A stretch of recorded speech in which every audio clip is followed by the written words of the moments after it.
Olá, pessoal. Hoje estamos gravando excepcionalmente o nosso podcast do Grupo de Conjuntura numa quinta-feira, uma semana movimentada na economia. Tivemos o lançamento aí das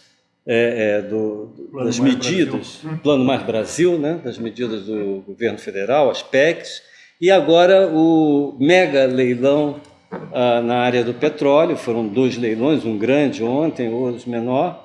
E estamos aqui mais uma vez com a presença aqui do nosso querido Hélder Pinto, aqui professor do Instituto de Economia, especialista aqui na área de energia, para comentar conosco os resultados desse leilão, que surpreenderam, né? Porque, hoje mais um muito ruim também, né?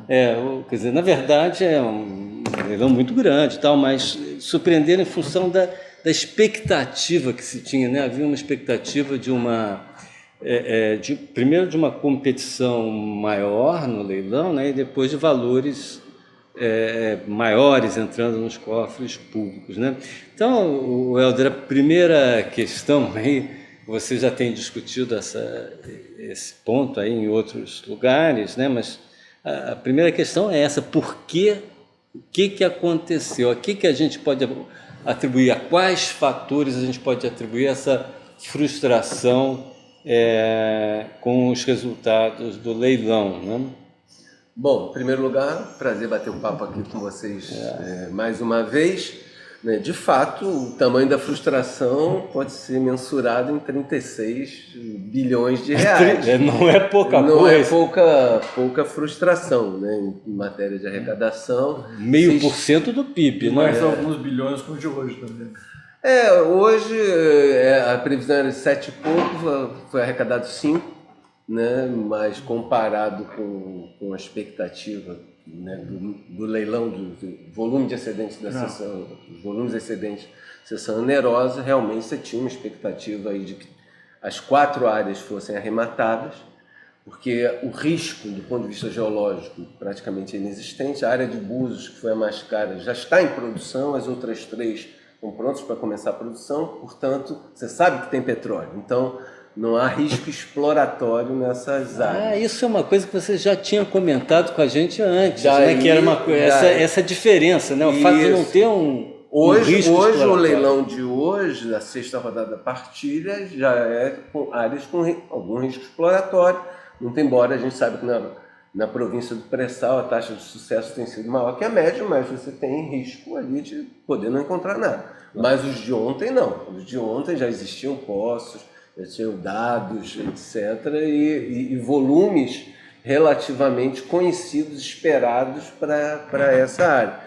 As razões, eu acho que, bom, em primeiro lugar, eu acho que houve um desequilíbrio na parametrização das principais variáveis do leilão.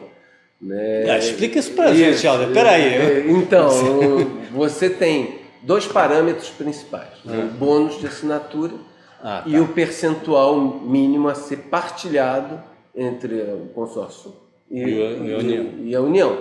Né? Então você tem escolhas a fazer aí, né? Entre um valor de bônus muito alto, que poderia maximizar a arrecadação de curto prazo, que aparentemente foi o que o governo optou, o governo e a ANP optaram, até por conta da questão associada às contas públicas. Claro. Né?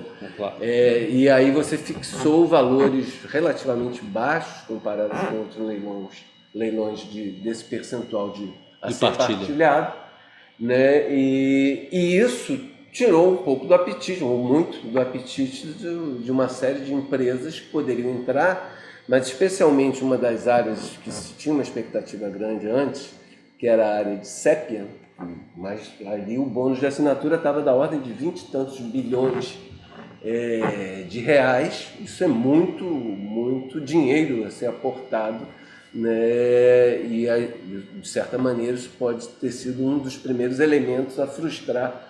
Mas eu entendi o que você falou que também, por outro lado, a partilha, o que iria para a União, tenderia a ser menor, né? Isso, né? Ele optou por bônus maiores e partilha menor. É uma forma de antecipar, né? Isso, exatamente, né? Mas que acabou com essa frustração se a área não saiu. Né?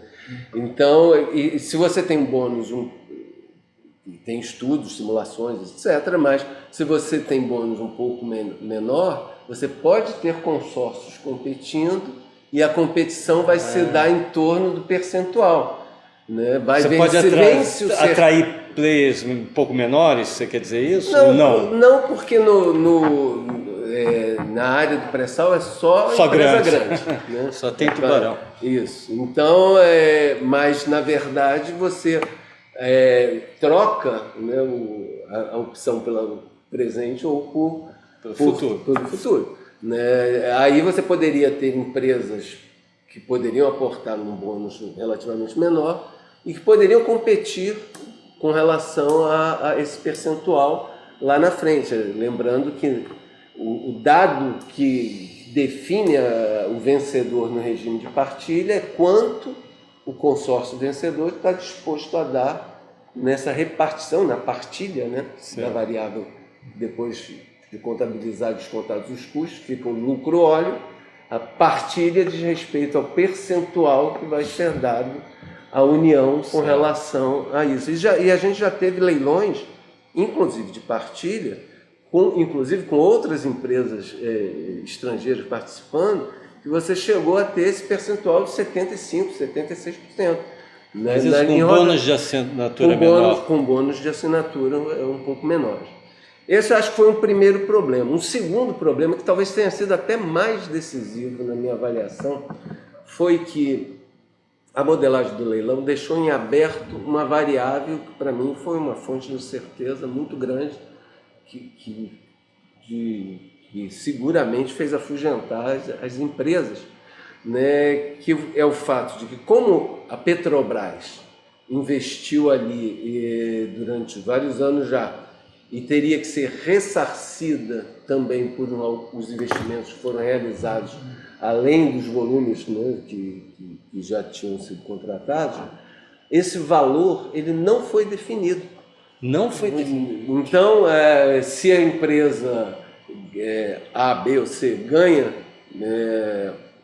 uma área como essa, e se torna operadora, ela depois ainda teria que ressarcir a Petrobras. E quem ia definir esse valor? A negociação entre as partes, que é uma negociação relativamente assimétrica do ponto de vista não só da informação, como da condição de competição. Porque quem conhece melhor a estrutura de custos nessa área é a Petrobras. E isso a gente pode estar falando de alguns bilhões a mais de reais. Então isso prejudicou o cálculo econômico que definiria a atratividade nessa entrada. Ô, Helder, mas isso, assim, visto agora, parece assim, tão óbvio que isso é um problema. Não sei se antes, quer dizer, isso não foi discutido. Como é que é esse processo? As empresas não levaram esse problema ao governo? Seguramente levaram esse problema ao governo e a questão foi ficando cada vez mais digamos, evidente de que poderia existir um problema sério ao longo dos últimos 10, 15 dias.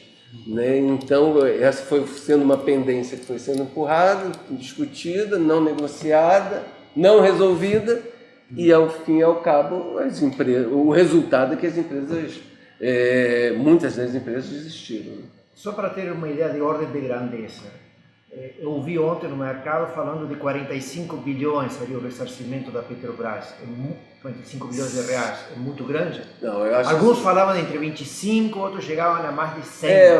Porque, na verdade... Para ter uma ideia de ordem de grandeza.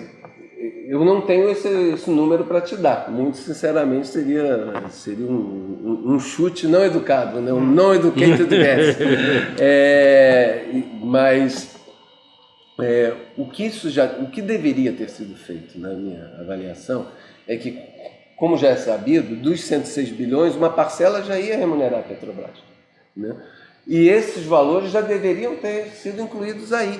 Né? Claro. Não deixar para um expulso, uma negociação Enfim, para finalizar, acho que um outro elemento importante é reavaliar a questão da preferência que a Petrobras pode exercer no regime de partilha pelas áreas onde ela queira investir, né? Lembrando que antes, quando o regime de partilha foi instituído, foi definido no primeiro momento que a Petrobras seria a operadora única de todos os campos. Isso foi alterado em 2016, mas essa alteração faz com que a Petrobras ainda possa exercer um direito de preferência. Quando ela exerce esse direito de preferência, de novo, né, fica difícil você formar um consórcio que possa vir a competir. Então esse é um elemento a ser revisado, talvez, também para o futuro, para você tornar as condições de competição menos assimétricas. Tá. Ainda pensando no futuro, Helder, quer dizer, pensando, digamos, no ano que vem, tá? O que mais pode mudar até lá? Quer dizer, até queria saber se esses campos que não foram arrematados, esses blocos que não foram arrematados, se eles poderão voltar ainda no ano que vem. O que pode acontecer para, digamos assim, ter melhores resultados? Então, considerando a questão da cessão onerosa, a princípio já há uma sinalização que talvez ano que vem eles voltem a ser leiloados.